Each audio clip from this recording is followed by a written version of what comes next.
to this week's Drink and Draw.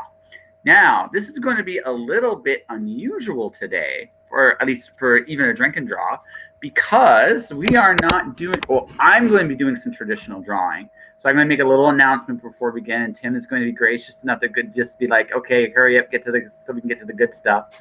But first things first. I did a little vote this week of, okay, what video game do you want me to homage? Because my novel, Lights Out, is actually going to have my first ever sequentials in any book, period. And I chose 8-bit because it's really hard to screw up 8-bit. It really, really is. But the game you guys all voted on was Legend of Zelda. It was close. Mario 3 put up a valiant struggle. And Mario 3 is a really cool game, and who knows, maybe when I do the second half, I might cheat that in. But for the first half of the game, the more sequential graphic novel part of the game, it's going to be a homage to Legend of Zelda. So tonight, that's what I'm going to be drawing, is stuff from various incarnations of Legend of Zelda.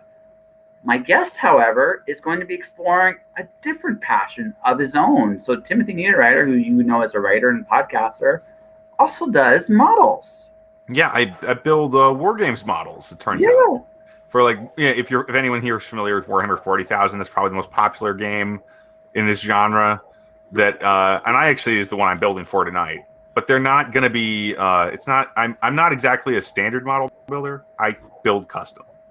So there won't be any kit that you'll recognize. Which is totally fine. So basically, it's just like your own character, kind of basically. It's what's called a kit bash. So you take a bunch of different parts from different kits, and you make a model and it's also a conversion. A conversion is where you make a model that fits a role in the game. So in this case, I have a couple of these big flying bases, right? So here's the base. This would sit on the table, and then the model sits up there. And that is for a Helldrake. That's for a Helldrake, which is basically a cybernetic dragon that is the forces of chaos employ as their aircraft in the game. And I have a fairly large chaos army, so I need to build these Helldrakes. I'm kind of, it's been a long time and I haven't built them, so here we go. Oh, that's what. But I don't have a Helldrake kit. I don't actually have the kit here, so I'm gonna see if I can build one basically just off the images I saw online. It won't look a ton like it. It's gonna be more like a bird than a dragon. But whatever. Well, the point is there. Listen, my friend. I look at it like this. Give me a second here, as I'm getting to the point so I can get comments on Facebook if I need to get comments on Facebook. Yeah, sure. But no, what's happening? What happens with? Well, we're going to do this a little differently because, as everybody knows, this podcast has become a much more visual medium than it has in the past. And I remember when we were talking to Tim last time, he's like, "Yeah, I'd love to try this," and so I just said, "Why the hell not?" So I have to ask. So I'm going to ask this: like, do you like? So this, it sounds almost Lego-esque. It is kind of. Well, for me, it is. Yeah. These pieces generally don't come apart. You glue them together; they stay together. That's kind of how it works. But I do treat them a lot like Legos. I mean, I grew up with Legos too, so. Yeah, no, because remember the old days when you got these cool Lego kits, and you're like, who wants to keep all that stuff together? Collectors today are probably listening to this right now or watching this are going, "Oh God, why did you do that?" But you wanted to. Oh, come on. Stuff. Yeah, no, I never had more fun with Legos than when I was building my own creatures out of them, and that hasn't changed. Honestly, no, I'm not using Legos now, but I'm using these much more elaborate things. But hey, it's the same spirit. And you know what? That's the best part. So I'm gonna ask this, and then we got to figure out how to shift your camera so we can show your stuff. I have it figured out actually. I have my workspace right next to me, so I think it should work. Okay. Well, we'll definitely. This will be a fun little experiment either way. But before we get there, so I've noticed this with my writing because I've been doing this now with I've been playing with drawing a lot more. I feel like my writing has added a layer of language to it that didn't exist prior to me drawing. It's almost like the art form gave me a different toolbox.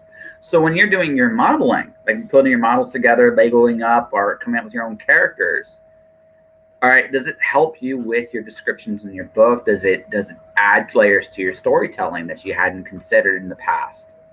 Believe it or not, well, it's kind of hard to say that because I've been building models even longer than I've been writing. And I Oh, had, and so I've been at this as long. So I think it affected my writing, that's for sure. But it affected it from the beginning. no, it's Because hey, the thing is, I was building my first model kits when I was like 10, and I started writing novels when I was 13. Maybe I was actually younger than 10. I must have been 8 or 9. I built the first kits for these games that I've been playing for a long time. So yeah. so Warhammer was your game of choice? Well, I mean that and role playing games. Yeah, that's pretty much Yeah. it. Yeah. So what And was your Magic the Gathering, all the nerd games. I still play Magic on Magic Arena. I don't Oh, me buy too. my packs. I currently have a blue white flying. I built a deck based off of the fact that I pulled both Angel of Destiny and the Blue God from Keldheim. Kaldheim? Yeah, yeah. Yeah, so I used the Raven's Tail to like hide really really fun one of cards I can just use and abuse, and I used the Blue God to draw it to my hand, and then I just because the cool thing is once you know what you know the your next card's going to be, so it's easy to put in your hand at that point. And I smash people with evil flyers. Angel of Destiny is an evil win condition. It's my favorite of it's one of my favorite white cards I think they've ever actually made because it's not doesn't feel like you're playing the typical it doesn't feel like you're playing a typical white weenie or white. Right. It's kind of in between aggro and control. Yeah, it's a mid-range card that Yeah. has a really neat effect because your opponent never actually loses light, which is Right. And then really eventually really you just overwhelm them by having more than them. Yeah. well. The goal is you get to 15 more life than your starting life total, and then you Yeah. come up with the angel once and win. And Yes. it's devastating. It's absolutely devastating when it hits. And I've watched many of my opponent on ladder go just kind of cringed when they see him drop. It's like Yeah. My deck isn't that good on ladder. It's not that much fun. I mean, it's a good deck. I got to Mythic a couple times with it, but or I got to Mythic last season, was it? Or no, not last. The season before. So maybe I did this before Kaldheim, but I made it. I've been doing pretty well in Kaldheim anyway with the mono black deck. That's got a lot. It's very artifact heavy. It's mostly colorless lands, but the only color in it is black. Yeah, there's a lot of removal in this deck. It's pretty ruthless. Yeah, I was saying you're killing things. You're killing things. Yeah, I really like Blood on the Snow. That card rocks. So all my swamps are now snow covered swamps, and you better believe I got Faceless Havens and nonsense like that in there too. I have 3 Faceless Havens in my current deck. It's yeah, who doesn't have 3 Faceless? I have 4 in mine, but I mean, who doesn't have a bunch of Faceless Havens in their deck if they're playing competitively? It's the best. It's the best land since Mutable. I know we're just our audience is lost. Like yeah, this is just so nerdy. I expected it to be nerdy, but not this nerdy. It's all good. But what am I saying? I played a lot of Magic. It's my number one vice, actually. I will never. I will own commander decks at this point. Like I will never play standard in a serious way ever again. It's too. I mean, it's my vice as a video game. I don't play it at all in person in paper anymore. I still actually enjoy. The. I love Commander. Like Commander's my favorite format in Magic because it's just because you can kind of choose your power. You can build the automated OTK decks, or you could just, which is my personal favorite, is you play with your buddies and you're having a good time doing strangely stupid things with your deck. So my next deck is going to be red blue gambling because I like the coin toss effect, and it's just me being a complete goof and using Grip of Chaos to make everything a random targeting. That's my jam. Oh my. That's my jam.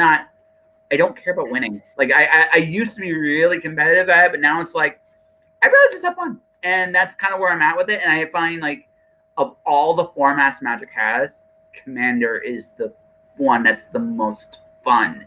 I believe it. Yeah.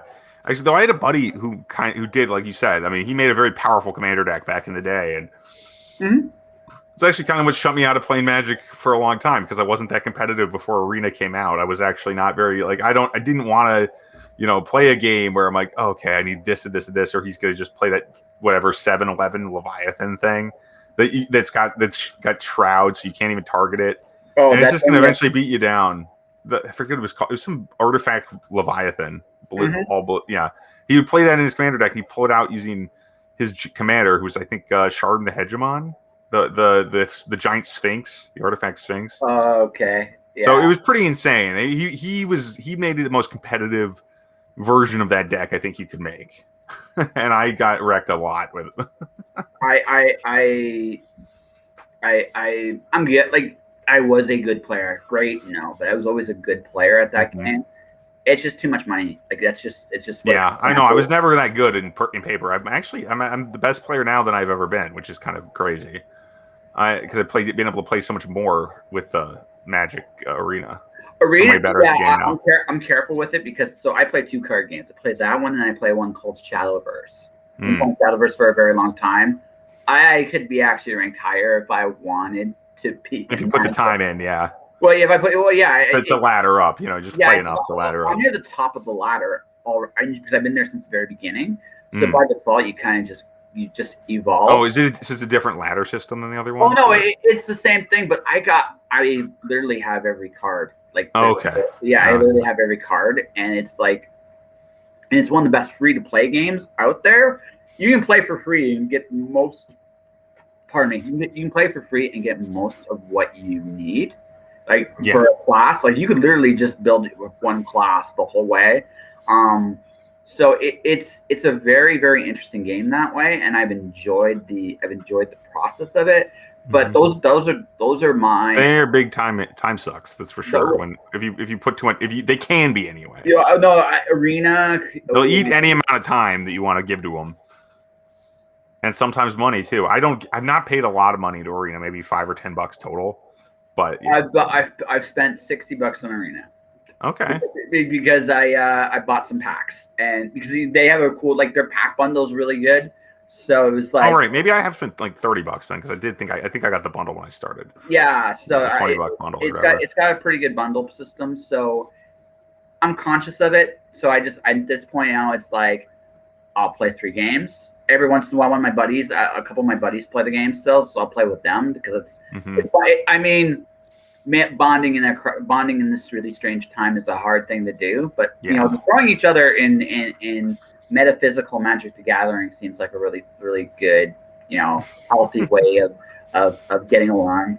I counterspell your crappy thing and move on. I mean, that's it. But beyond, but that's not how you make friends, though. Counterspelling. Friends don't counterspell each other's spells. That's not. No. Yeah, at least that's what I was told.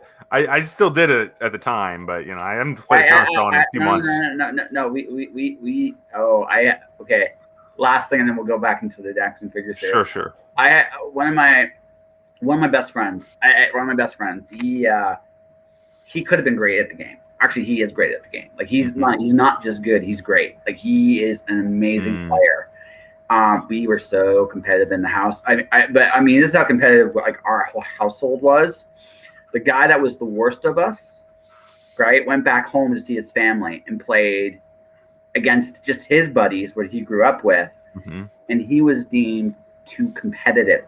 Keep in mind. Oh yeah, we were sharks. Like we were sharks. Spikes. Yes. Yeah. Spikes. No, we weren't spikes. No, I'm a Johnny Spike. Yeah, I suppose. But there's always that element there. You want to win some of the time. You want what you wanted.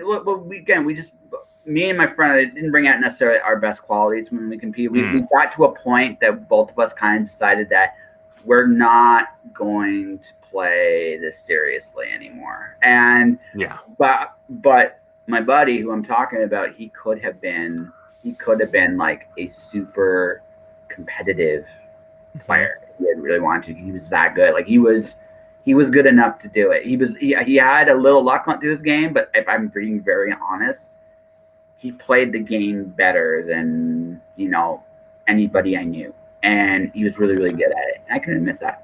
But anyways, it's just a game after all. A very, very interesting long running game. A game older than me, I think, or about the same age. About that, right?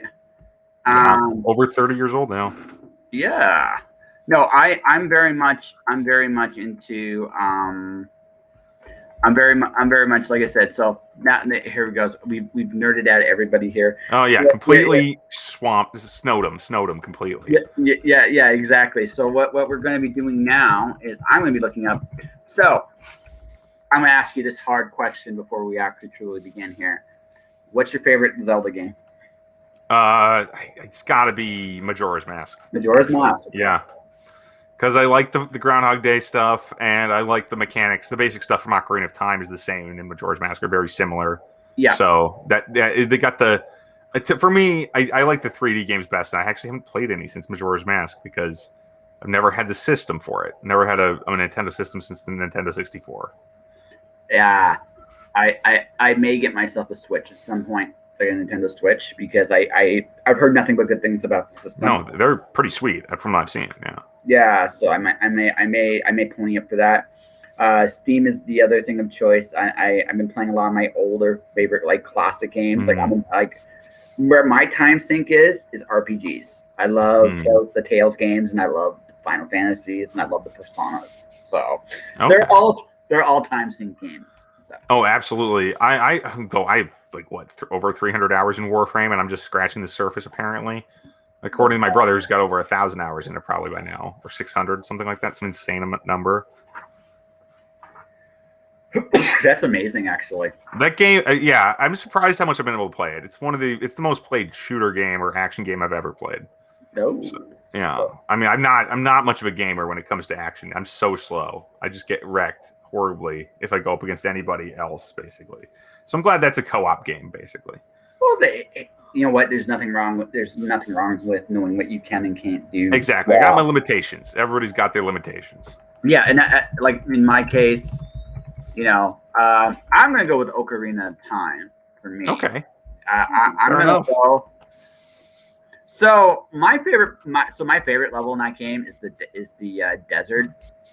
Oh yeah, that's later on. Yeah, it's later on, but it's so well. I love that the witches are the only bad guys there that get like their own theme music. It's amazing. Right. I really dig. I dug the concept of. I just dug the whole concept of. No, that one had the most elaborate time play between the youth section, the part where you're a kid, and the part where you're an adult. Because there's actually a blend. The other one both the later ones, both the Shadow Temple and the Light Temple and whatever the Sand Temple or whatever, the one in the desert. Yeah. I forget what it was actually. Was it Light Temple? It's something like that. No, it's I think it was. I think something like that. It was something. Yeah, it was Light and Shadow. Yeah, those are like the last two temples, I think. Yep. And those two you could do in either order. And the Shadow, and they're both very much like they have this intertwined story with where you have to go back in time to when you're a kid to solve the problems, basically. Yeah, get the solutions. So hold on a second here. So I also dug Ganon in that game. Like Ganon was a very, very, very cool boss. No, as a villain, that was my introduction to Ganon, and it was because the only other game I played before that was I think the one where you're asleep and you wake up the Windfish at the end. There's Ganon isn't in that game. One of the few Link Legend of Zelda games where you're not fighting Ganon at some point. But yeah, Ocarina of Time had this great like parallel, or like you're chasing after this villain the entire time. Like he's always one step ahead of you when you're a kid, and then now he's the king when you're an adult. It's great. It's just great. Like and also and it takes forever before you actually meet him, but you're always seeing the remains of his dastardly deeds. Well, they did a really good job foreshadowing him. Like they did an incredibly he was there early on, but not like a good villain. They less was more. They really exactly. Yeah, I think there's a lot. Until the boss battle, you never actually fight him. So it's not like one of those Final Fantasy things where you can clash the main villain multiple times or whatever. No. You literally don't fight Ganondorf until the final where you're invading his castle and fight him at the final boss stage. But it's interesting. But then there's all these proxies and other things, and it's actually really well built up. Yeah. Yeah, no, they build him up incredibly well. Like he in the second half of the game, he's there very little. Like he only shows up. Here's what kicked me. It took me until the Shadow Temple to realize that Sheik was Zelda.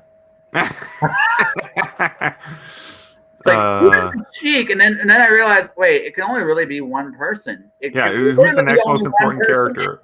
Yeah, it's like, damn it, I'm slow, but it was a lot of fun. All right. So tell me about this character you're making tonight. Well, like I said, it's basically a dragon-like critter. I was gonna make. I don't think that they're gonna do it beyond here long enough for me to make both of them. I've got one that's partial that some of the parts partially assembled from another kit from one of the original kits. But this is gonna be like a bird dragon hybrid, but all of it mechanical, a demon engine rather. The Chaos Space Marines in Warhammer 40,000 are connected with. They live basically in their universe's equivalent of hell. They live in the warp, where you travel, where the loyalists will travel to go faster than light and all that nonsense. But the only people who actually make their homes there, they are the servants of the Chaos Gods, and that would be my favorite faction, the one where all the mutants and the monsters are from, basically. So my first introduction to Warhammer was Blood Bowl, the football game. Ooh, Blood Bowl's classic. Yeah, I these Chaos Knights sound me a little bit like those guys. Well, I mean, this is from the Warhammer 40,000 stuff. So it's a sci-fi setting, the year 40,000, right? Space Marines, Chaos Space Marines. Oh yeah. But it is very similar. Yeah, the setting is quite similar to the old Warhammer Fantasy in a lot of ways.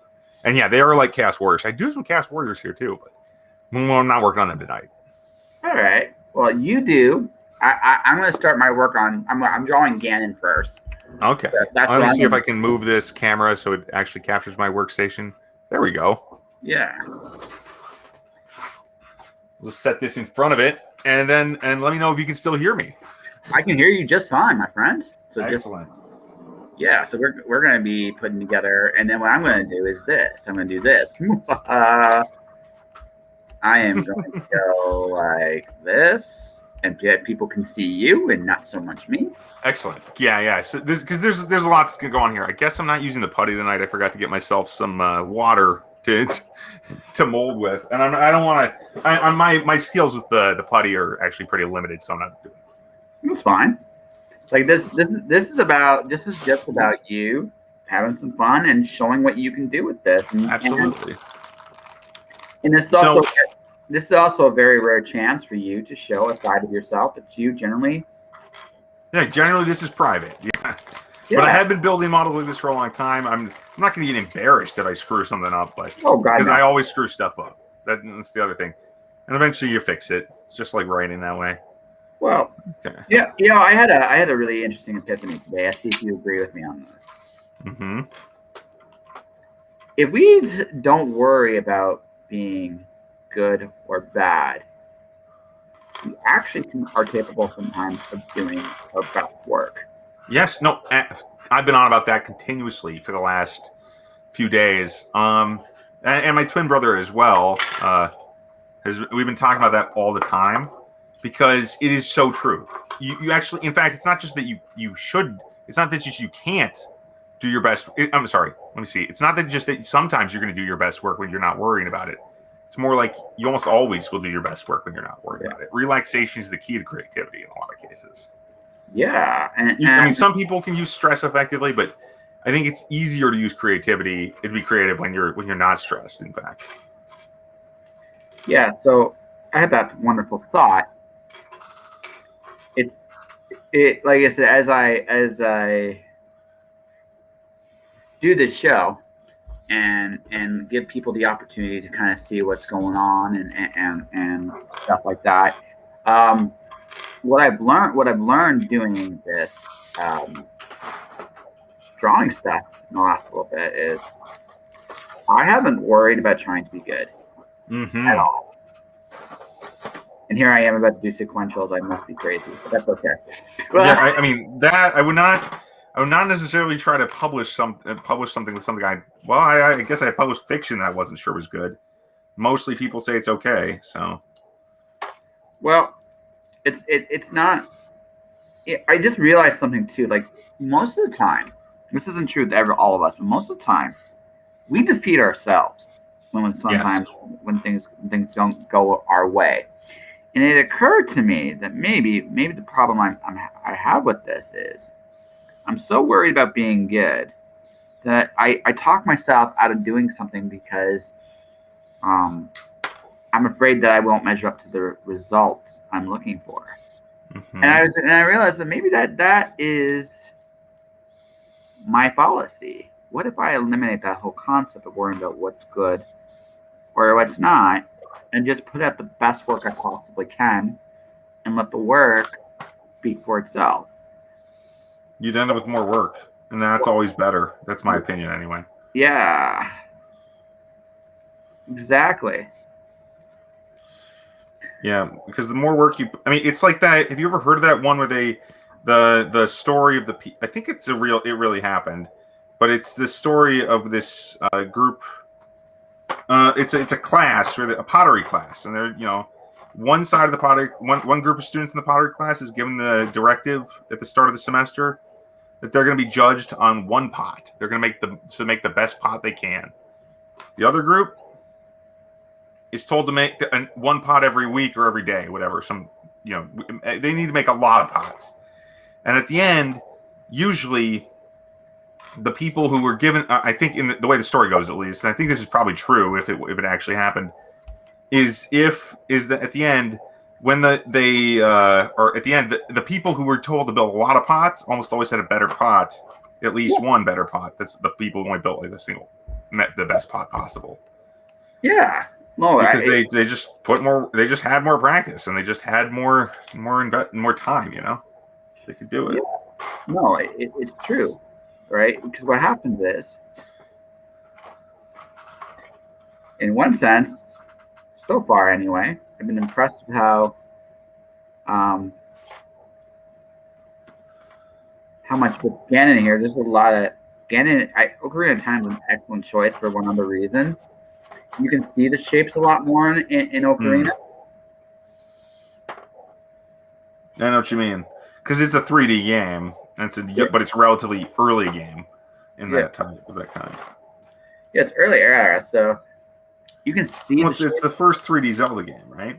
Yeah, and it's. I mean, it's still an amazing game. It holds up. No, of course, I'm nothing wrong with the old stuff. It's a classic.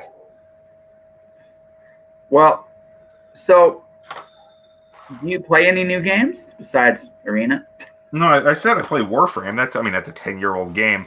But actually, I'm playing Valheim right now with some of my friends. Have you heard of that one? No, I'm not cool enough to hear it. Tell me about it. Valheim it's in early release, so I guess it qualifies as a new game, right? Yeah. And it is a game about it's like a survival, one of those building games where you play as a Viking in the afterlife. Okay. And you got to fight goblins and stuff, and you build structures, and you just keep climbing up a tech tree. So it's basically, imagine like an old real-time strategy game, like a StarCraft or something like that. But instead of having an army to build the tech tree, it's just you and your friends. Huh. Okay. Kind of like that. But also you have to fight all the monsters and stuff yourself because you're not you don't have a lot of minions to do that for you, obviously. So anyway. But you're all, like I said, all Vikings, very, very heavy Norse mythology influence. It's cool. And then I also played some Gris the other day. Have you heard of Gris? Now that's a 2D game. No, I have not heard of Gris. So okay, it's a side scroller. And I think it's about grief or depression or something. But it's a very beautiful game. One of the most beautiful games you'll ever see. Very brief. I only played about an hour of it yesterday, but I think I made it like a quarter of the way through the game. So it's very short. But the coolest thing about this game so far has been that it starts off in black and white, and then in the game, literally the whole game is black and white except for the main character's hair. And then as you go, you get more colors. Like every stage, you unlock additional colors that fill up the world with different elements. It's pretty cool. Very cool. I only did the red stage. The red is like all this wind and bands and things. And it's a platform game. There's no enemies in it. It's just puzzles, as far as I can tell. Which is not a bad thing either. Sometimes your biggest enemy is just yourself. Yeah. Well, I think that's probably part of the metaphor, right? Mm-hmm. Yeah. Okay. Yeah. I don't think I'm getting somewhere. By the way, I mean these are because I don't have a Helldrake kit.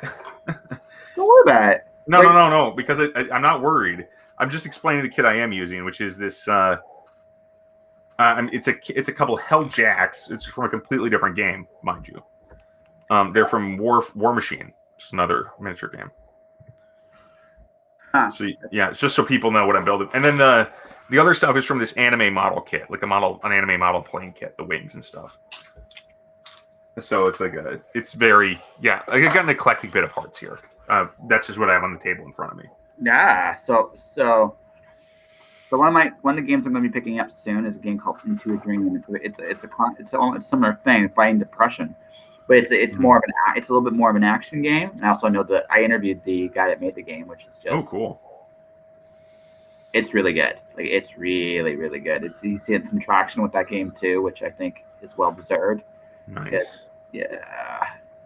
That's wonderful. I love seeing it when my friends do well at anything they do because it's actually very gratifying for me. That would make sense. Yeah. I recently helped encourage rather. I didn't convince him. I mean, you can't convince somebody else to write a book, but at least that's my belief. But I did. I'm helping with one of my friends with his first novel, and it's interesting to see. Yeah.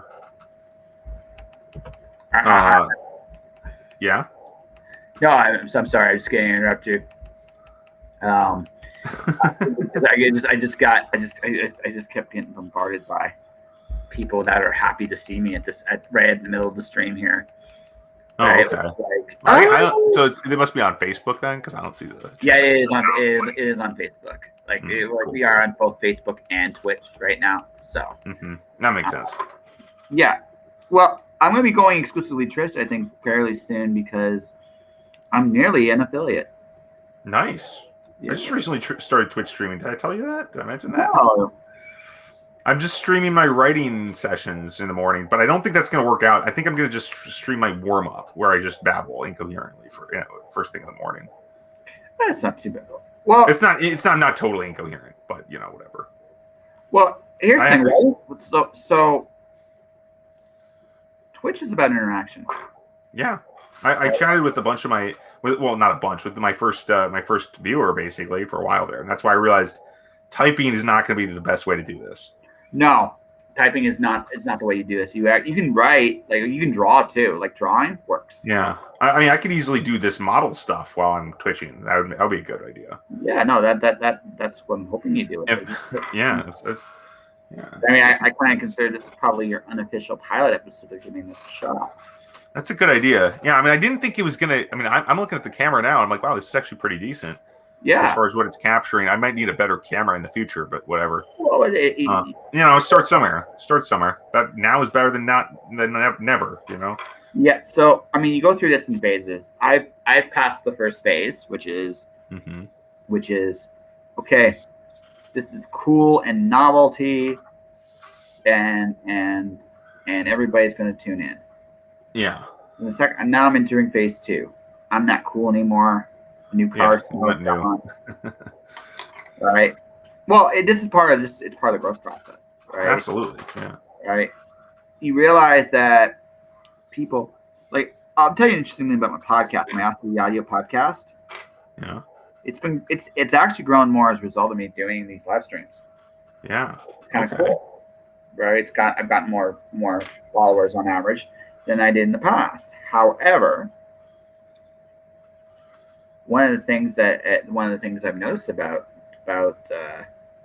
my Canadian audience has all but evaporated, which is that's kind of sad. It's ironic. It's ironic because although my numbers have picked up in the U.S. and I was listened to in Uruguay the other day and other cool places, right? Japan this morning I was listening to. I mean, it's like my podcast is being listened to over a regular audience, but my Canadian audience has disappeared, which is I find ironic because I'm doing Canadian content, which is right. So Canadians aren't as interested in this particular version of it. Is that particular expression? It just seems to me like for whatever reason that it's just not. It doesn't hit. Yeah. However, that doesn't mean I don't have Canadians that aren't interested in this. But that are, you mean? Yeah. And I mean, as far as the streaming community goes, it's been receptive there. Okay. Right. You got a different audience. You got a different style that you're going for here. So a little. I mean, I've listened to some of your episodes. They're not that different than what you used to do, but there's this visual element which changes a lot. Yes. Like content-wise, a lot of them are pretty similar though. Well, it's part of the deal, right? It's part of the. I've had to change my formula a little bit. Yeah, You yeah. have to, right? And it Yeah. comes with some risk. So, you're Canadian looking to hit a Canadian market. I may not be the show for you, which is interesting. Okay. I get what you're saying now. Yeah, anymore. However, because I still have connections to other spots across like the United States and a few other places like that, suddenly I'm like, okay, you know. Yeah. Yeah, you got somewhere to go anyway. That's good. Well, it's just, I mean, that's just part of the process. Like you go through, you're going to go through that point where it's new and it's different and exciting. And first, when you first do these streams, no one watches you because, Yeah. I mean, it's just the way it goes. No, some weeks, no one. I mean, I still go through. Like there are episodes. My most popular episode in the last little bit was when I did one for the guest from India. All her friends showed up, and it was cool because it was a very lively, different conversation. It's how I envisioned the show going forward, actually, very much. Right? Yeah. But I mean, like anything else, like everything else, it's a work in progress. There are days I get lots of people watching the show, and there are days where I get nobody watching the show, and then there are days I get one person, and then there are days I get 5. I think the best day I've ever had was a 12-person day, but for whatever reason, you know, it just the audience goes like there. But my YouTube has grown, my Twitch has grown, and my audio podcast has grown. Yeah. So it's outreach, you know. I mean, even if it's not that big on its own, your brand is building either way. That's how it works. But that's how it works, and that's the game. Yeah. Right? It sounds like for you, like, are you very passionate about the models you've been building?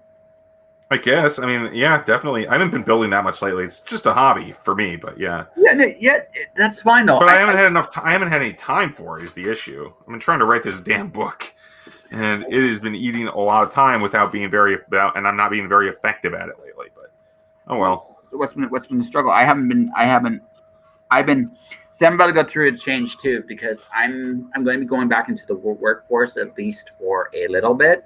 I'm getting ready to pivot is what I'm about. What I'm about to do. The house sitting gig I've had for the last year is coming out. Okay. I've made money. I have made some money freelancing, but not enough to make a living yet. So I'm gonna have to go back. That makes sense. You're right. And it's cool too because I think I found a magazine that fits what I do perfectly. So I'm pitching to them. I'm pretty much pitching to them the moment the show's over, actually. Oh, cool. Yeah. So I found a really, really good magazine that suits me that way. I've already been published. I've sold some freelancing already this year. That's pretty badass. Yeah. So, I mean, I know, like, I have figured a lot of stuff out in the last year. So now it's about finding, again, now I got to go back to, okay, you're going to pay more bills again, which is totally fine. I'm not opposed to that. Right. Yeah. But less life. Right. But at the same token, like, I'm going to want to keep doing this. So, I mean, I've been doing some temp work for the last little bit on a poultry place. Yesterday convinced me more than anything else that my time there is going to be up sooner than later because I'm just not going to do that.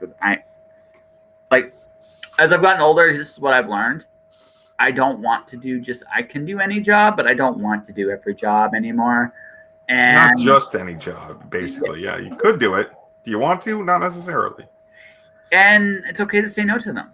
Yeah. Like that's where I'm at right now in my life is just like, and I know I'm going to be starting a pivoting process. It's probably going to take me it's going to take me a little longer than I'd like, but I'm still pivoting. I'm still working towards it. I'm still like, I really just like, I made a decision what I'm going to do with the course of my life. And it's either going to work out or it won't here, and in which case I'll go somewhere else because I just don't care anymore. And that's in the best kind of way. Does that make sense? That makes sense to me, yeah.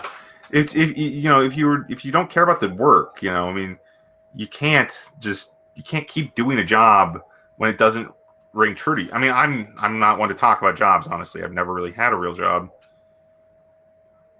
but What's the real job? I've always I've been. never had to go to an office. Never I, had to work for anyone else, honestly, except when I was ghostwriting. But that's even then I was working from home, and I was only doing that temporarily. Yeah, Yeah, I'm a lucky guy. Most people aren't as lucky as me when it comes to their work life. Most of my work has been writing, and that's awesome. yeah. So it's I'm trying to get different. there. I'm trying to get there myself, actually. And Though my book, like I said, my books don't pay the bills very well. I'm just in a very good position otherwise. well, it's but I mean, but this is kind of why you're doing this little experiment here. Do you want to see my first take on Ganon, by the way? Sure. Yeah, let's take a look here. Going to go back up to this point of view here. Okay, I'm seeing him. That is pretty recognizably him too, actually. Yeah, that's pretty close because you got the collar and all that. It looks a lot like the Ocarina of Time Ganon, actually. yeah. Nice. I've gotten better at this. Yeah, that's what happens when you do stuff. I know. Isn't it scary? Skills grow, isn't that? Yeah, it's kind of scary, actually. Yeah. But that's the nice thing. I've been drawing for a little over, like, this is like literally the start of my 4th month. So. Well, you're getting good. You're getting better faster. I mean, honestly, I was always like, what is your affiliation with drawing again? But then I'm like, as in, like, how experienced are you with this? Because I wouldn't want to draw something on a screen. Like, I'm terrified of showing early work to people. But that's not. I was gonna say that's also. I almost said that's a sin, but no, it's not a sin as much as it's just a weakness. It's just a weakness of mine. I mean, to not want to show stuff to people. That's an instinct. It's an instinct. It's fear. It's okay. So here's the thing, right?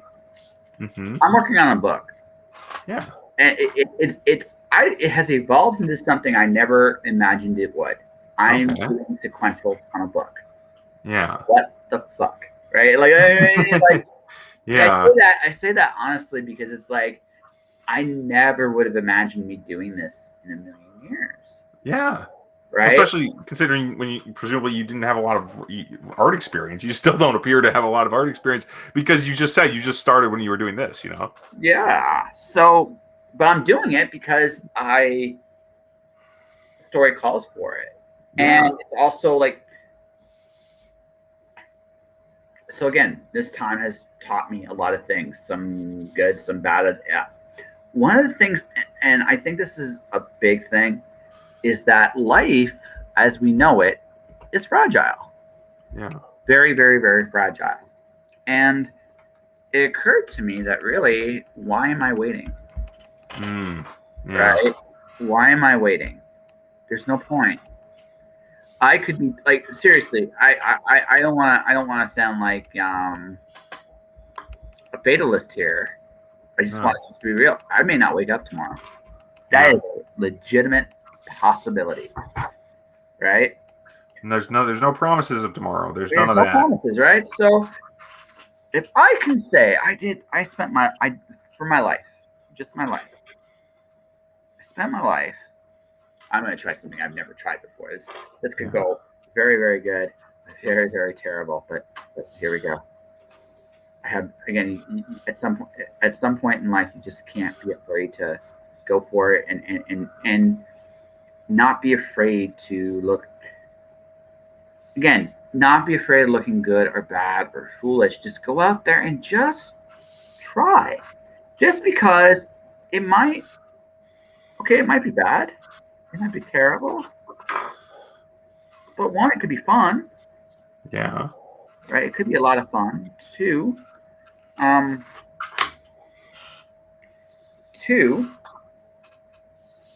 right? You might discover things about yourself you never knew were possible. And that is what life's all about. Absolutely. Right? And I hear that, yeah. So why would I then stop myself because life's too fragile. Don't worry about good or bad or yes or no or don't worry. It doesn't. That isn't important. That's the important thing. Is are you trying? Are you trying? Are you making things happen to the best of your ability? Yay, nay. I mean, right? Really, that's the real measurement. It's not. It's Yeah, not. I hear that. Yeah, that's the real measurement of life. Like, it's not what people think it is. It's very often. It's just simply being simply a willingness just to go and not be afraid to. Oh, that's how you do that. Okay, cool. I'll have to go upstairs. We'll see if I even right about this. Nice. Yeah, but and if I don't, if it doesn't look great, then well, that's okay. It doesn't have to look great. It just I tried, and really, Yeah. Martin Luther King said it best. He tried. It's a great tombstone. It really is, honestly. I mean, nothing's really guaranteed in this life. So if that's the case, then I can just do whatever the hell I want. And I realize this is why I terrify so many people because I have that mentality and I'm not afraid to look foolish. But the flip side is nothing can stop me now. Yeah, well, I mean, there's something scary about that to people too. Obviously, if nothing can stop you, then you're literally unstoppable, right? That's a tautology, but it's also true. You know, it's like if you can't be stopped, then you can do whatever you want. Yeah, and that's something people are always going to try to take away from you too. At least in my experience. Yeah, there's or at least some people will. I wouldn't say not everybody, but yeah, you don't have to be aggressive and say like, just because you doubt me, you think you're trying to take away my freedom or whatever. No. But there's a lot of people out there who have. I mean, some people will say that's like the the people who are too afraid to try, and some that might be true. I don't know, but I know I met people like that who are like, you should be more practical or whatever, and that's legitimate sometimes. Obviously, I mean, this world's a dangerous place. Just trying to stay alive is its own game, but I mean, it's not that dangerous in a lot of places, but I mean, there's a lot of things you need to do to stay functional, basically, to be normal by today's standards. And like, I never cared a whole lot about normal, so it doesn't really do much for me, But I can respect that a lot, actually. I can respect that big time. But the older, like I said, I barely care now. I can only imagine what it'll be like even a year from now. Because it's the value of normal. It's not as much as you might think. Okay. Actually, the value of normal, there is no. From what I can tell, there's not really much value to it at all. So, preaching to the choir. I agree 100%. Yeah, but and this may not look like much on the camera. I don't know what you can see here, but I feel like I'm getting somewhere. I'm looking at it. Well, so if you want to bring it closer, you can show closer. Yeah. Here we go. So I'm sorry, it's kind of hard because I blue tacked the wings on at the moment. Yep. But you see down here, we got some wings up here. The back. Never mind. I'll glue this stuff on and then show you again. It's all good. It's falling apart because the blue tack isn't strong enough. The glue is not yet strong enough. It's the blue tack. Blue tack is temporary. It's just to make sure it looked good before I glue it. So it's not designed to work to just fix on there, Yeah, I got it. It's a different thing. No, I like I said, I know where I want to be by the end of this year. We'll see if that happens. But I mean, regardless of what happens, it may take longer than I want it to, and that's fine. Yeah. But I'm going to get there, and I'm going to get there. I'm going to go to the grave, one or the other, and that's pretty much it. That's the way it's going to be, and woe to anyone that tries to stop me. That's it. That's where I am in this life. It may not sound like it may not sound like I don't want to sound like I'm threatening. It's just like I just don't care. It's kind of a comic book villain sentiment, true, but whatever. Yeah, a little bit. But I mean, just. But hey, if it's true, it's true. You can't. Well, I just think you gotta be like you gotta figure out your compass in life, and you just gotta go Yeah. for it. And I mean, at the end of the day, right? I like life is a fragile thing, like I said. So you might as well. What do you value? What do you think is worth doing in your life? And just do it because honestly, there's not. There's a lot to be said for doing what you want. Knowing what you want is important. Mhm. You know, and a lot of people, I mean, myself included, I'm not exceptional in this regard. We don't know what we want, you know. But it's like what I just did here. Like I cut part of this model off because I realized I didn't need it, and that's hard to come back from. You know what I mean? Like if I wanted that part later, you have to be pretty certain before you cut a piece off that you probably can't replace. But when you know what you're doing, or when you have an idea of what you want, then you know what's there to what you need to keep and what you need to throw away. So it's helpful. It is. It gives you the certainty to act, to do stuff that you wouldn't otherwise do. Well, that's life, right? Yeah, exactly. You gotta do stuff because it's temporary. You can't just sit there all day or all life rather, and wish for things to be different without doing anything. Yeah, I mean, well, that's the top of life. So the easiest thing to do is nothing. Yeah. Right? It's the easiest thing in the world to do, and lots of people do nothing. Right? So I'm here, and like I said, for the last 3 months, or almost into month 4, I have been putting this podcast out, not quite every day, but regularly. Mm-hmm. Right? And I've had guests like yourself. I've had some pretty big names. I've had small names. I've had different people. And all of them, it's the same. Right? You go out and do it, you show up and you do the work. Because what inevitably happens is I break the algorithms, man. I'm going to break them. How do you break them? By just constantly being out there so much that people cannot help but notice. Okay. Algorithms are mine, saith the Josh. They're yours. Okay, got it. Stay clear. No, I won't. I need those algorithms for me too. Go for it. Come on, where's that? This is unexpected. Whatever. What are you saying? I think we figured out I'm secretly a supervillain. Yeah, maybe not so secretly. This is a live broadcast. Dang it. My secret's out. You can't tell anybody, Tim. Nobody. Not even people watching at home. The guys can't tell. Well, I tell my Twitter followers, but I don't think they'd listen. Josh is secretly a villain. Run. Josh is trying to take over Twitch. All of Twitch will be his. That's right. Maybe all podcasting as well, you know? He's going to play it by ear, I'm sure.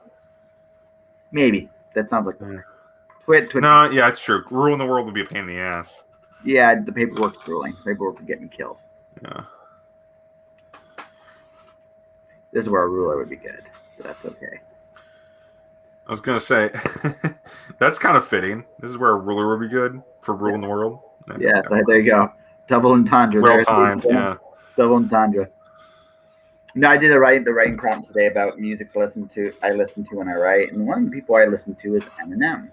Because lyrically, it's a freaking genius. Mm-hmm. And his path to specialty is double entendre. No, that's true. Yeah, I remember him from when I was younger, and I remember hearing a few of his songs. At the time, I wasn't really into rap, but I should give him another shot because he's. The Darkness. People swear by that guy. Which one? The Darkness is an amazing song because it's double. It's an amazing. The whole thing's a double entendre. It talks about the mass killings of about a year ago in Arizona, but he juxtaposes that with his own getting ready to perform in front of a live crowd. Like the same nerves, the same tensions, and it's like, oh, okay. Oh, wow. That's intense. It's brilliant too. It's brilliant, tragic, but ultimately brilliant. Yeah. That describes the kind of music I generally like, honestly. I mean, being a big metalhead over here. Oh, I'm a huge. I'm actually a pretty big metalhead myself. Oh yeah. I'm on a You've been Mars. listening. What? Any metal on your writing list? Actually, I do. When I'm writing, it's Tarja. Okay. From the former Nightwish one? Yes. There? Okay. She's got the right. Okay, so the stuff I really like is heavy. Like I'm Yeah. on a Mars guy. Okay. I'm a. I like a lot of European metal. The European metal doesn't. Oh yeah.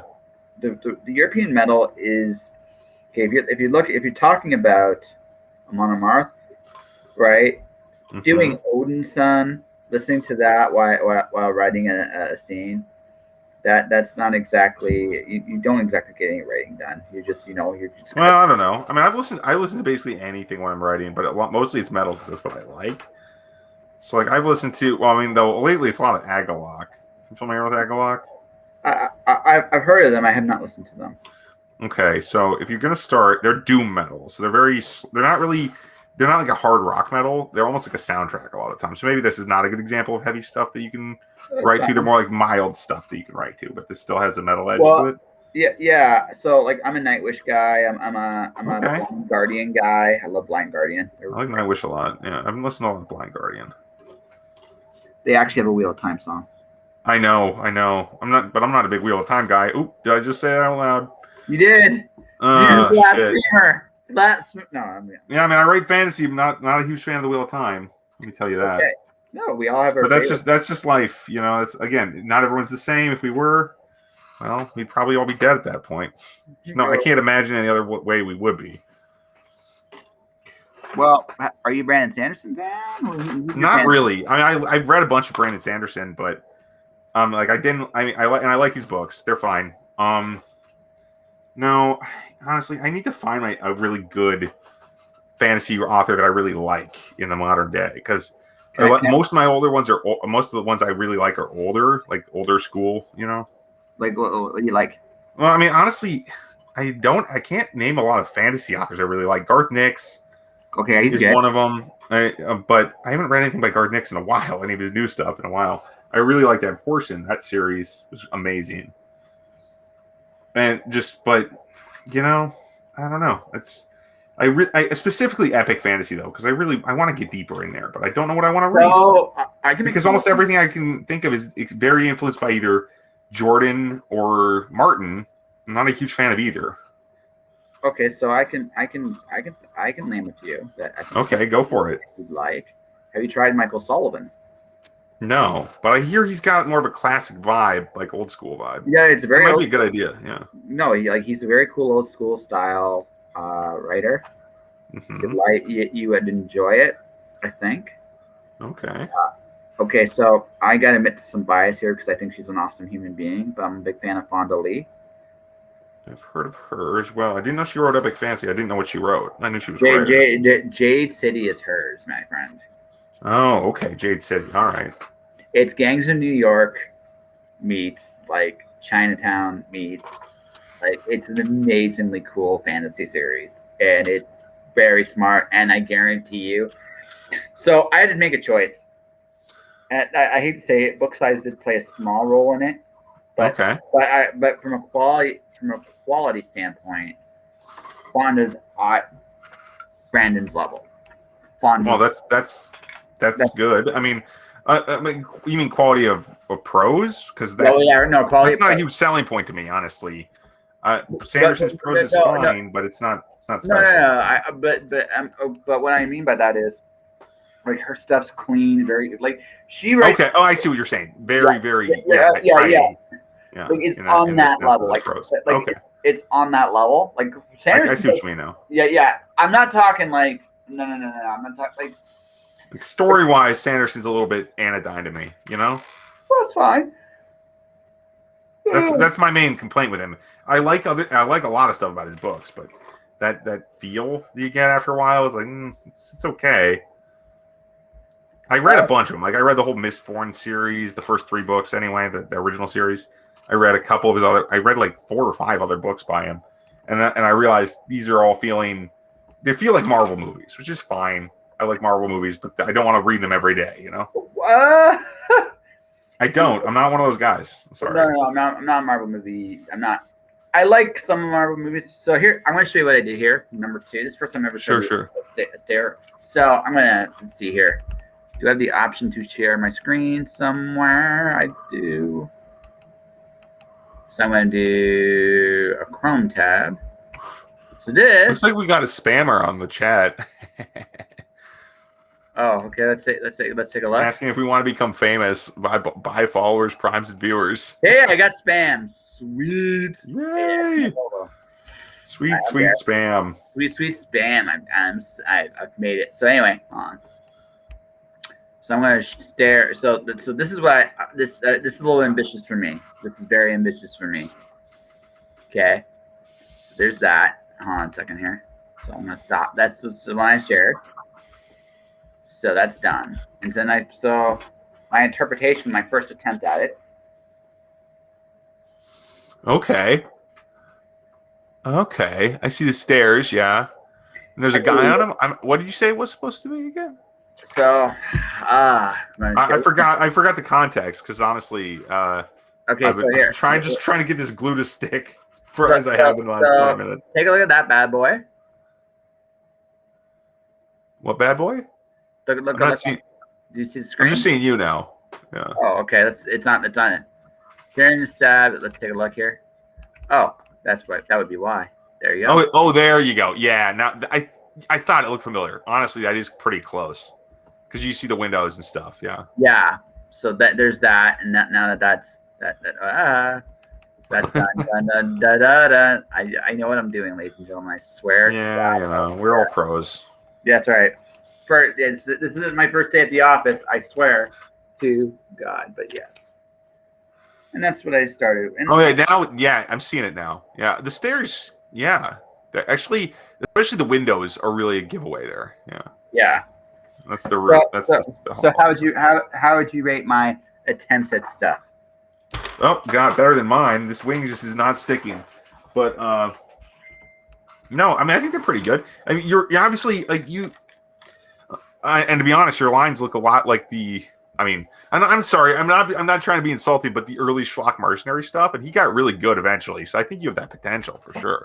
No, listen, dude, I'm not worried about again. I just have a hard time with you're obviously new at this, you know, and it's fine. But the lines are expressive, and they tell me what you're doing, you know, and they tell me where you're going with it, you know, which is all I really care about right now. Yeah.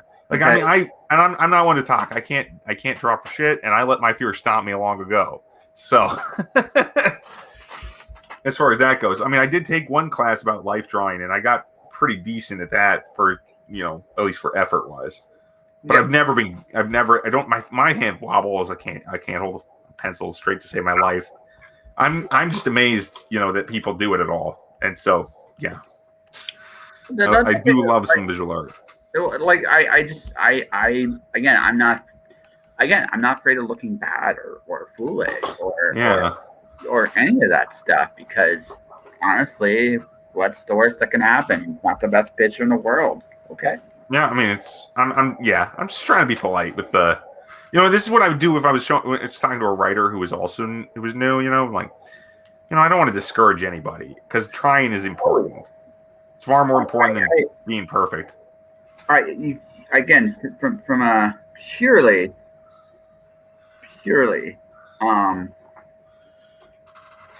look, man, if you really sit there and think about it, what we do requires a certain degree of audacity. It really does. Yes. Right? That's actually, I think, the most amazing thing about it is we all think, well, I'm good enough to do this for a living.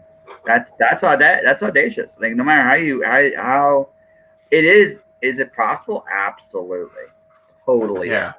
But I mean, there is a part that I think we all have to have our little come to Jesus meeting with, and that's this. I mean, hey, it takes an ego to go out there and say I'm going to be good enough to do this for a living. On the same token, if you didn't have that confidence, you wouldn't have a chance, right? The only Yes. challenge I have is can I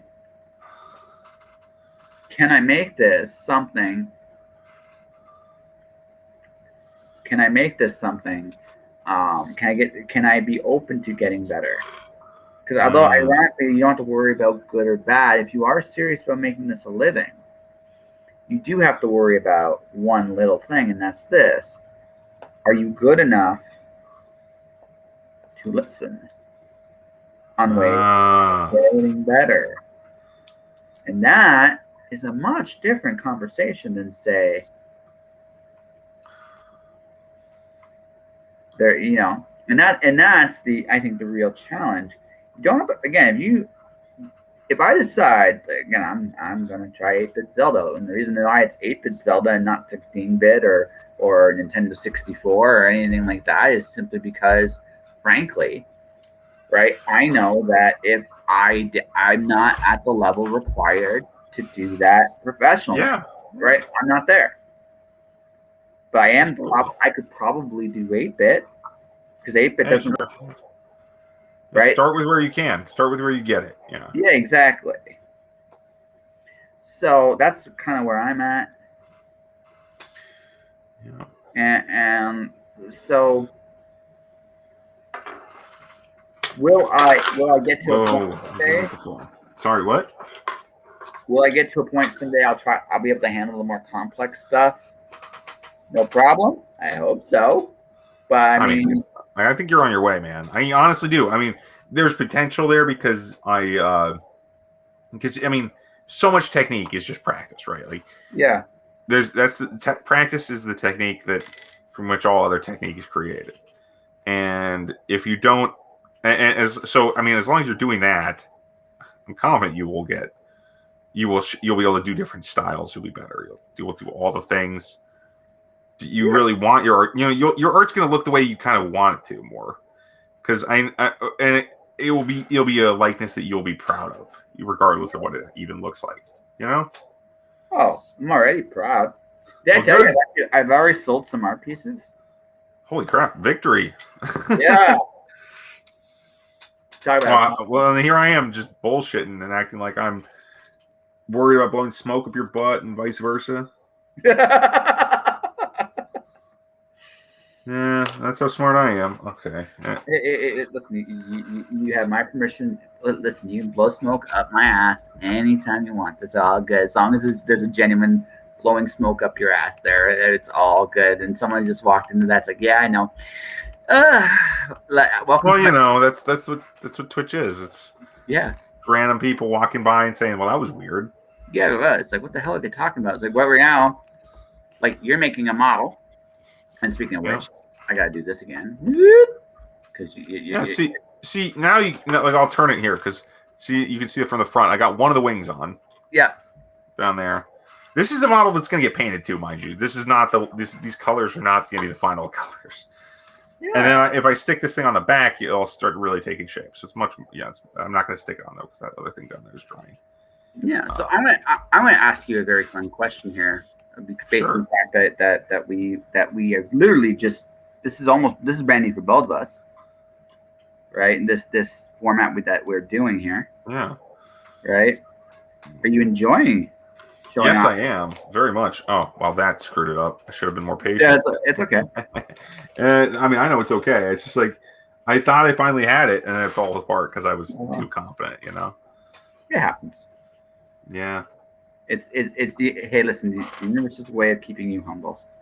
Exactly. Yeah, you're right. That's how you just treat it like that, man. You're the universe's way of I think I've seen. See, there's so much creativity to this kind of thing, and I'm not trying to boast either here, but you realize the little things of like, oh, this could work. Oh, well, I should not have applied glue to both sides. That was foolish. But anyway, but I'm like, oh, I need to support this thing better, or it's not going to stay up. So we'll angle these down. And I will glue my fingers to the thing, of course, because that's what always happens now that I've glued both sides. Probably wait for one of these to dry, but you see where I'm going here is that you glue this on. This is my number one flaw when it comes to building models, though, is I am always impatient. So I should just wait a second here. Just wait. See Just what else wait. I can do. Relax. Yeah. I mean, just Nothing wrong with it. Yeah, nothing wrong. Nothing wrong with it. Just Nothing chill. wrong with waiting. Nothing wrong with waiting. There we go. Now we got the tall part on the back, and that's going to actually help counterbalance these bottom wings when I put them on. And these usually go the other way. Like I'm angling. I've switched the direction on them from the original model, and I've obviously connected them to a different model altogether. So there's a ton of different changes here, and I think this is going to work though. If I just get something down there to brace it on, like one of these glue bottles or something. You know, I mean, it's never that simple, but you get the idea. Normally, at this point, I would have broken out the green stuff. You familiar with green stuff? Probably not. No, dude, I'm not. Assume I'm not cool. Just. No, it's not cool. It's modeling putty. It's 2-part epoxy. So you take a yellow epoxy and a blue epoxy, and you mix them together, and it makes green modeling putty. Okay, that's cool. And then it molds and it dries pretty quickly, or it cures rather pretty quickly, and you can basically sculpt it into any shape you want. It's how they originally mastered models before 3D modeling was a thing. Okay. You'd make a model out of green stuff, then you'd cast that. But I just don't know where mine is, honestly, or I would have been all over it already. That's all good. This model, I may not be able to finish this one tonight either because it's definitely going to need some green stuff. Again, that's not. I'm just saying that for the audience's benefit. It's not going to look like it's done tonight. I don't mind. I'm getting a lot of progress. A lot more. I mean, weirdly, a lot more progress than I thought I was going to get. No, because I'm seeing how this is going to work and how I can build a second one as well when this is done. Because I have a second plain kit over here to work with. So yeah. Well, no, it's gonna be pretty sweet. Anyway. So I can't wait to show you the link I'm drawing right now when this is done. Link. Yeah. Yes. The guy who's somehow still the hero of Legend of Zelda, even though his name never has been Zelda. You know what? It's all good though. It's one of the reasons why I like the series, actually. Oh yeah. Yeah. I mean, it's not just about the hero or whatever. No, it's not. It's actually about Zelda. It's always about Zelda. Yeah. Actually, which is kind of cool. And like Link is usually the hero. Yeah, usually. Yeah, you usually play as Link most of the game, if not the entire game. Yeah, but it's almost always about Zelda at some point. Now, not always. Now, that's not always the case, but yeah. But most of the big games in Zelda's lore, yeah, it kind of is. So. Yeah, I think I played one of the only games. My 2D Zelda experience was on the Game Boy, and I had one of the only games but it was like there's neither a Zelda nor a Ganondorf in it.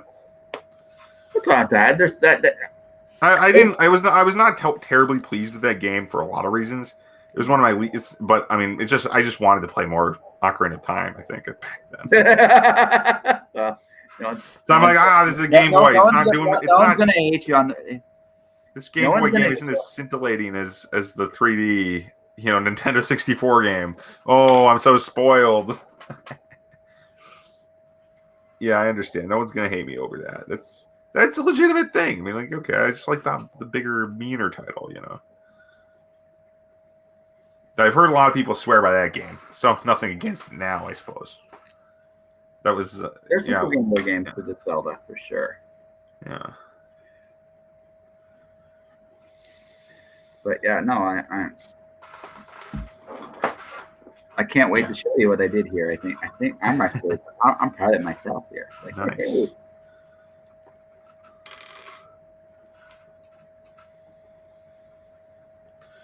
How long have we been going here? I'm not really able to track time. We've gone over an hour. We're going to go into a second hour tonight.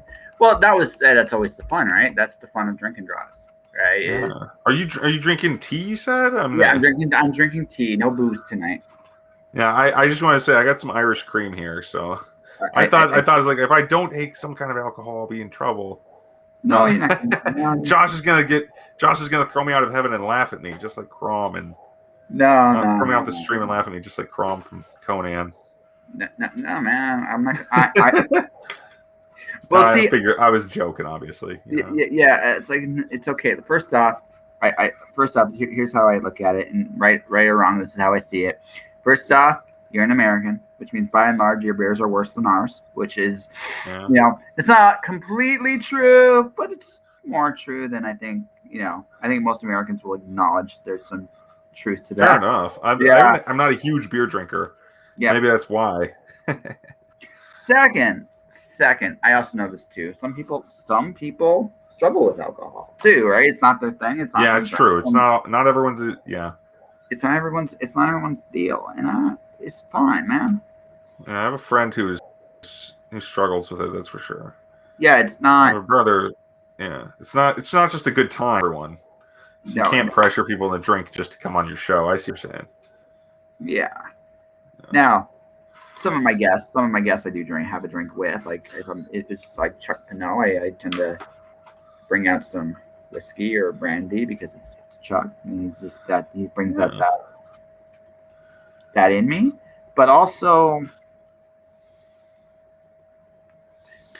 the thing about that is, right? Again, I respect that where people are in their lives. I no longer care about being cool. I don't watch much TV. I will never ever be caught up on any series. I will occasionally watch stuff, but by and large, I don't care about it. Yeah. I may not see WandaVision for like 2 years, and I'm very okay with that, actually. And it is not a knock to anyone that actually likes WandaVision. It's just it's just who you are. Yeah. Yeah. At this point. Well, I had a buddy on last night, and Dave Butler, and we talked about the distractions that are social media. Right. I'm gonna catch 22, and that I can't get rid of. Can't just abandon it. Yeah. Yeah, but I've also learned like a lot of what we see and hear is essentially a story in a relatively fictional world. So I can get worked up over things I have no say over, or I can just worry about what I can do. Yep. And leave the rest of people who think they're smarter than me. And I will I'm more than happy to do that because I don't have any sort of stress. And that's kind of how I've been playing. I've played this time. I'm not sure really about too much other than, I can just worry about myself because I can have control over that. And the rest will take care of itself eventually, one way or the other. Yeah. Better or worse, we don't have a whole lot of power as far as the world goes. We have more power than we think we do, but the fact of the matter is you have to be willing to put yourself out there. Yeah, but it also depends on the kind of power you're talking about, I don't know. Not to get political or anything, but there's some kinds of power that at least for me, the cost would be too high to get them. So I guess it's true what you're saying. You know what I mean? Oh yeah, I get where you're coming from there. For me, it's more like, so hold on a second here.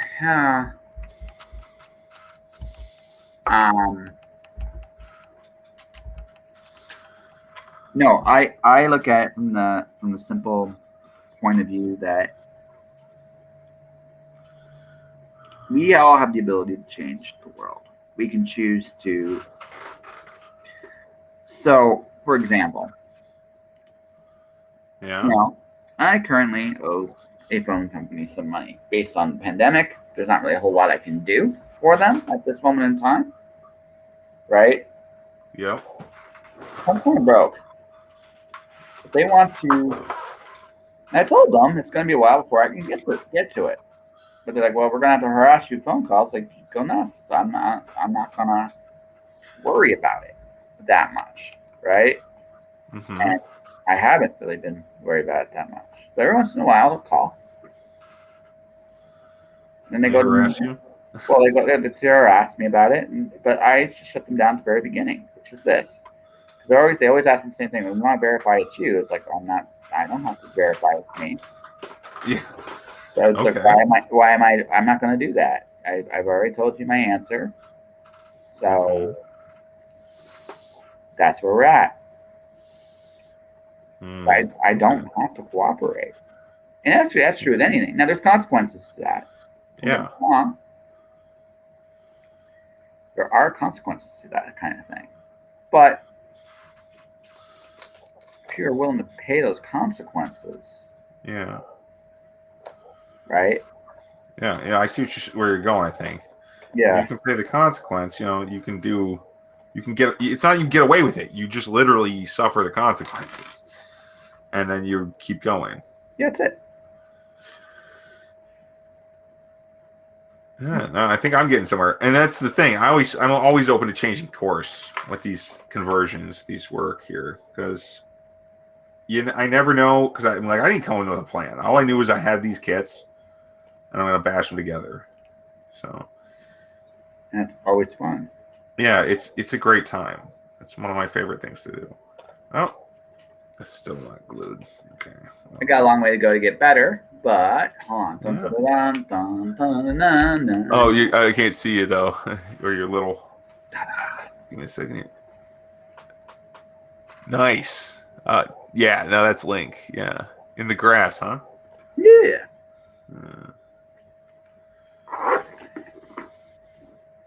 And for me, my friend, I think for me, I've done a good hour's worth of drawing, and I'm good with it for where I'm at for the night. But I'll let you. We obviously do not have to end this just yet. Okay, just give me a second here. I'm gonna see. I just want to wait a second No, dude, we got time. Don't worry about it. Okay, because I want to be able to attach this this back piece and show you what I think is going to be looking fairly impressive, as far as the model goes. I think I got time to put the head on because this is gargoyle looking head here. I don't know if you can see that. It's pretty tiny. It's pretty tiny right now. But it'll look you won't be. It's one of those things that you'd paint the head to stand out better when it's done. Yeah, that's totally cool. But so it's gonna be hard to see on stream as all. But I do actually post my models on Instagram, which is kind of funny. So sometimes when I convert a model and I'm happy with it, I'll post that on Instagram.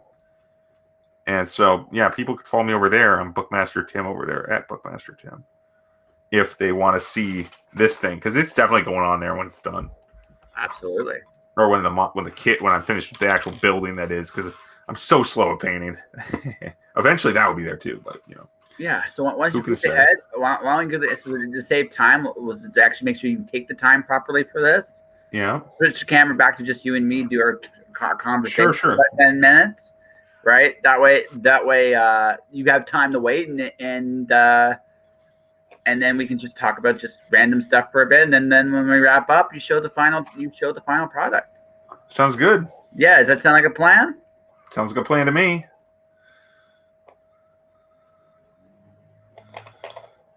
Okay. And then I have a couple fun little questions for you, good sir, when you flip over. Yeah, it wouldn't be a podcast. That's some nice questions from the old Joshua Pantaloresco. That's right. Although I clearly get the impression that you've enjoyed this variation on the theme. I'm enjoying it, yeah. Well, I figured I would. Yeah. Two things I like, talking to you and building models at the same time. And also, seeing your art it's no bad either. Not bad either. No, thank you. I can talk, but I don't choose to. I don't choose to say the right words all the time, Well, that's okay. Just a thing I do.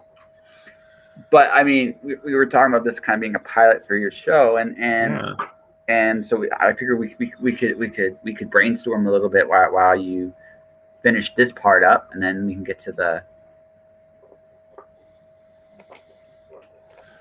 Sure. Yeah. Sure. I would like to build stuff on stream, but frankly, I don't know if that's really on brand for me as far as it's creative, but it's way different from my books. Well, so I have a couple thoughts on that one. So Okay. I don't think it's really that different, but I also think that this comes down to your show has to be a little bit more structured if you are going to do this. You'd almost would have to be the Bob Ross of models. Oh, I'm And- not. There's other and- people out there doing that. That's a lot of competition. No, it's not about competition. So No, I'm just. There's a lot. I guess it's true. I could appeal to the same kind of audience some of these YouTubers I watch do. well, it's not even so much. So anyway, whenever, are you done with all the doing? I'm waiting. I'm just waiting on it now. Yeah. So why don't you shift the camera over to you for a bit? That way, that way you're not worried about it so much, and we can just. Oh, come on, camera, just stay on me. Okay, this is getting tricky. Yeah, it's okay. Sorry, I'm gonna make people sick. Good, but there we go. Okay. That should stay. Okay, so think about it like this, right? So the best forms of marketing I have found with me and is just being me, right? Mm-hmm. And I make an ass of myself all the time. Tim, you've listened to my show. I'm good at that. You sure are. I'm good at that. It's my superpower. They gave me an award for that, Tim. They gave me an award for that. Yeah, you won an award for the guy who can make an ass of himself the best, That's right. apparently. Yes! In Canada, right? It was Canadian excellence there. Canadian assness. Thank you. Yeah. Congratulations once again. But here's the thing, right? I'm basically this show is an extension of me, is what this is. It's not that different than the guy that's actually putting the show together. I think people that watch the show get that sense all the time when they watch me or listen to me. It's not that different. Your modeling show would have to be, you'd have to structure it, because one of the things that was very apparent here, at least, is that even putting pieces of a model together takes an incredible amount of time. Yes. Right. So you have to, as a general rule of thumb, you have to then at that point, as I try to see if anyone actually, Facebook is evil. It doesn't always show it when I get comments. So I'm just, yeah. So I'm just making sure I'm real quick here before we get to it, because that's one of the reasons why I'm walking away from from it at this point in time, is because it may or may not actually show. But okay, no. So no comments from there. Damn it, spammers! Damn you, spammer, for being my only comment in there. But only comments. Yeah, it's all good. But here's the thing, right? This show is not my poetry. It's not necessarily about my novels, but it's an extension. It's marketing myself in a way that I'm very comfortable doing. People know who I am, right? People know who I am. People know what I do. And if they want to support me, they can buy stuff, because that option's always there. Right.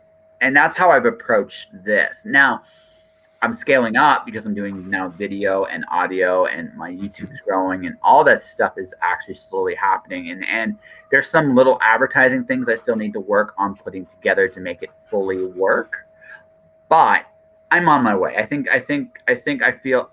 that like I'm on the right path, even though it may not be quite where I'd like it to be right now.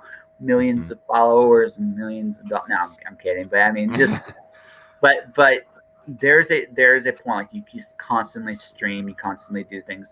This show for me is not that different. It's another part of my persona that people can watch and see and do. This is an opportunity, right? Like when you do a podcast interview, again, you have a very cool structured show. You'd ask questions, answers. There's some back and forth, but there's a structure with it, right? More so than mine. Mine's a little bit more chaotic, a little bit more. We can go in. And it's partially because also your show's longer. You got a little more space to play with. Oh, but I've done like short shows, right? Oh, okay. I've done short shows with the same kind of chaos. It's just this is who I am, right?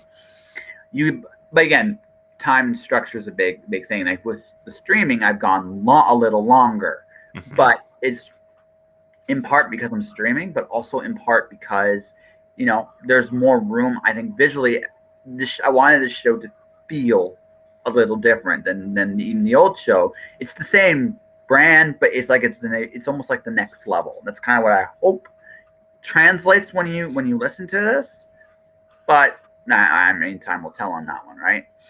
Yeah. But in your case in particular, in your case in particular, like the modeling show would give you let's say you really wanted to do this. Obviously, gluing is one phase of it. The gluing is a bit of a challenge. Yeah. Yeah. Yeah. Well, Okay. tonight it Gluing is anyway. But that's okay. There's nothing wrong. There's nothing wrong with nothing wrong with that, right?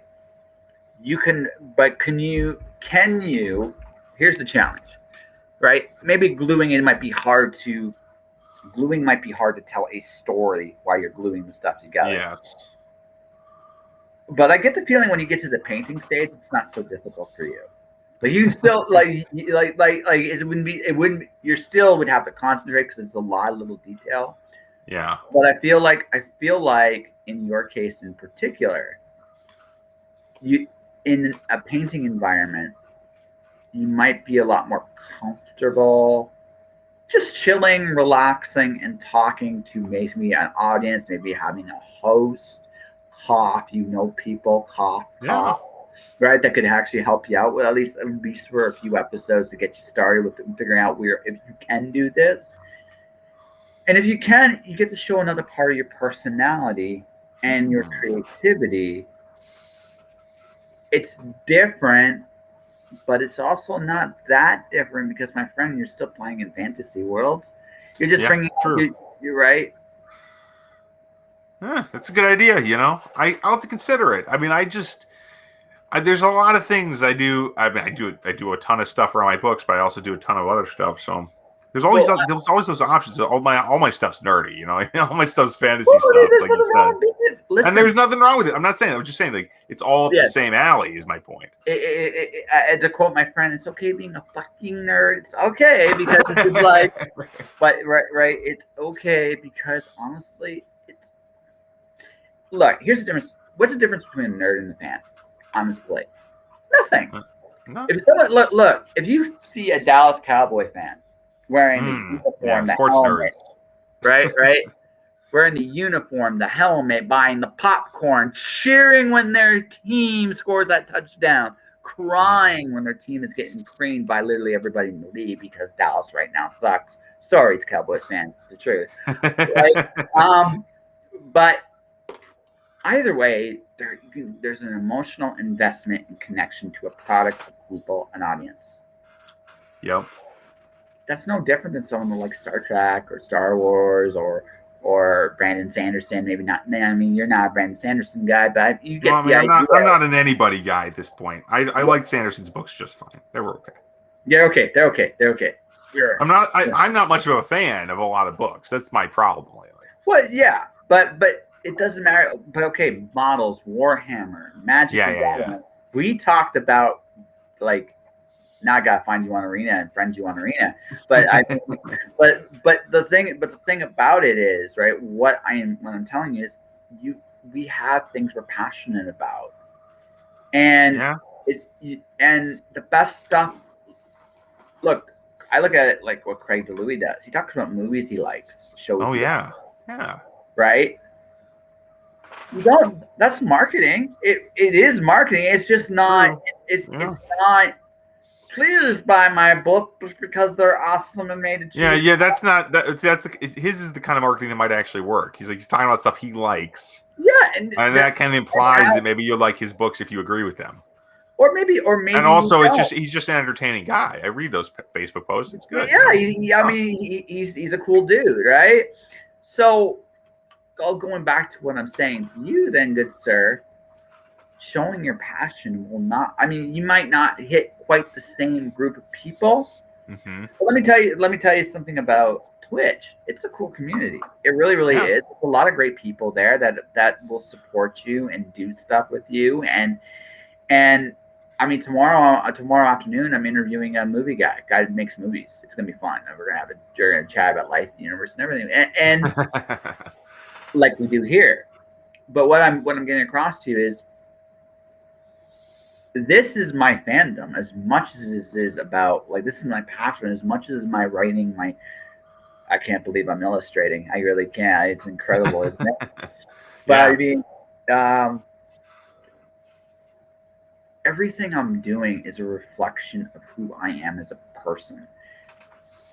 And I'm not afraid to put myself out there because the worst that can happen is nobody seeing me. And if that happens, I'm still having fun. I'm Yeah. still doing my thing. Right? That's so if Tim Niederriter decides I'm going to make the coolest model ever, it's going to be this version of Darth Vader in a griffin because I can, damn it. And you're laughing, but I think there's like you genuinely had fun tonight, regardless of how good it was or how bad it was. You had fun, and the thing about that is, why do you think I'm doing the drink and draws? Like, I honestly, why am I doing? I wouldn't even guess. Honestly, I don't. I would say, I mean, obviously you enjoy it, but I don't know exactly why other beyond that. You know, this is a visual podcast now, right? Yeah. Visual podcast. What could be a better way of advertising Tim Niederriter than having fun in his own environment? Fair enough. There's definitely that strong, sense of now you've seen the person. You can hear them. You know what they're up to. They talk to you directly sometimes. That's what's so great about Twitch. Yeah, and that's it, right? That's the thing. That's the secret to this. I would love more of a live presence, but I know people are watching. I can look at my numbers long after they're done, and I can see that people are watching my stuff, right? Yeah. So I've created an impression in a completely different community. I'm not marketing just to readers anymore. I'm targeting to people that are gamers and strangers. Yeah. And here's the thing. They're all fans too. And here's the thing about streaming that I interviewed Natasha Clearwell about a month ago. Tasha's cool. Very talented, very successful writer. She talked about streaming. One of the things, and I agree with her on this, if you look at what streaming is, it's about the pursuit of excellence at one thing constantly. Mm-hmm. And have faith in that one thing that the people will notice that you do this one thing incredibly well. I think that is a great thing. And I mean, yeah, we were talking earlier about good and bad. Now, I'm not saying worrying about being good and bad, but Tim Niederriter, my friend, giving yourself permission to have fun in front of an audience. What I believe this. Fun is one of the most engaging ways to market. If you can get people to know that you're having fun, no matter if someone's there or not, I think that's contagious. I believe it so much. Yeah. No, you have a really good point, dude. That's a great point, Josh. Yeah. Yeah, that's it, right? So, I mean, you'll have to figure out your structure. I think the real challenge with that is going to be figuring out if there's a structure. Well, you may not want to do it after so long, and that's fine too. Yeah. But I feel like in your case, you enjoy this. You had fun tonight, didn't you? Like a little bit more than a standard. Probably, dare I say, a little bit more than a standard interview. Definitely. And definitely more than a standard Friday night just sitting here staring at a computer screen. I mean, tell you that much. Yeah. So I'm staring at a computer. Well, I'm not staring at a computer screen because the model just fell over and distracted me. But, you get the idea. Yeah. And you're having fun, man. And why do I do the drink and draws? You're a passionate guy that's not always comfortable saying it. So guess what? We did the next best thing. We showed it. One would argue, I dare say, we did it better. Wow, now that's some wordplay there, sir. Yeah. Now that's a double entendre again, kind of. Mm-hmm. Yeah. So, I mean, that is my thought to you tonight is this. This is you're already on Twitch anyway. And if you haven't followed me, you should join me. I followed you. Yeah. I followed you before I even started. Come on. Yeah. What are you taking for? But that all said, right? you are having fun. You're passionate about what you're doing. And anyone that's watching this, anyone that has this opportunity to do this, we geeked out about magic. Some people were like, "Oh God, no, I don't care about magic." But the people, that doesn't matter. We were having fun. I did this, like, I wish you could have seen what I did in Calgary for When Worlds Collide. Now it's going to be 2 years ago. Dear God, fuck this pandemic. Yeah, jeez. But gross. I had a live audience doing Dr. Seuss in a crowd. It was a fully packed house. So loud, in fact, we were that the people next door to us actually were complaining. We were having too much fun. You know, no, it should be illegal. Too much fun. Yeah. Do you know how awesome that is? That's pretty awesome. Yeah. Yeah. So I mean, I've been like, I've not done that as part of an con. I mean, I've been at cons where we did that up late at night, you know. But yeah, this was a presentation. This is a. I know. I mean, that's the part that's exceptional about it, though. Yeah. Yeah. Most of the presentations I've been to at cons aren't that much fun. Yeah. So that's my point. You want. Joy is a beautiful thing, and I think we don't do it enough. It's such a precious, wonderful thing that you're coming on to watch my show. You're having a great time, I hope, doing it. That we're having this conversation, and it's big and it's intricate, but really, we're having fun. We are enjoying each other's company, and I got to watch Tim show up outside of himself that I had no clue about. And that was pretty cool, my friend. You're a passionate, caring guy, and that's an amazing thing. So, that's my thought for you. You're pretty amazing yourself. Thank you so much. It's been awesome being on here. Oh, come on. Nice about you, so when you're doing because of how intricate the modeling process actually is, right? There's definitely like from just a logistics standpoint, it's a little bit long. Yeah. You're gonna have to structure it. Like if you did this, I can build smaller things too. There's little human-sized models I can build that are much faster. Yeah. But, that's what I normally would build. Honestly, I just wanted to try something new. Well, that's right. That was the night to do it, right? Yeah. So that's my. And it shows you having fun. It's not book centric, which is actually for you probably a welcome change of pace, right? Right, and you might just find an audience that he builds the coolest models ever, and suddenly you might discover it might lead to something else. Hey man, everything leads somewhere. Everything does. So anyway. That's enough of me encouraging you about possibly doing that. But I just don't. I just believe in this. This is what I believe. If it sucks and you don't want to do it, you try it, you don't like it. That's one thing. You tried it, but at least you tried it, right? That's all I'm at. That's all I'm telling you, my friend. Yeah, I'll give it a shot. I think I can try something like that. I'll put some thoughts into how I would do it. Yeah. And I kind of think I need the second camera, honestly. This one camera is not enough to capture. And you know what? That's fine. I mean, at least, but again, that's not a big obstacle, honestly. It's just a little one. It's a little obstacle. And again, logistics are a thing. I mean, I can just make an ass of myself. I'm good at that, right? You, on the other hand, you're building something from scratch. You got to kind of plan it out a little bit, but that's okay, right?